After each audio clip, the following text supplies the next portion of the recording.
Good morning Barishal.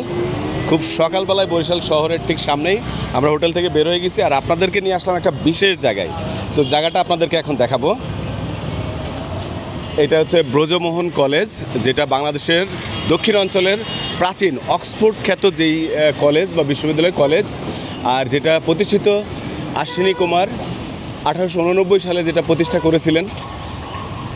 আমরা ঠিক কলেজের ভিতরে প্রবেশ করছি। কলেজের ভিতরে প্রবেশ করার পরে ডান সাইডে এখানে একটা মসজিদ আছে, কেন্দ্রীয় মসজিদ, এবং এই পাশটাতে প্রশাসনিক ভবন।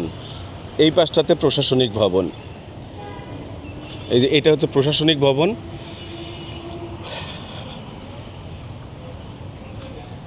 আর এখানে আছে কেন্দ্রীয় মসজিদ, আর ভিতরে পুরো বিশ্ববিদ্যালয়। আর এই বিশ্ববিদ্যালয়টা মূলত 1889 সালে প্রতিষ্ঠিত, এবং এটা আপনার এখানে আবাসিকের ব্যবস্থা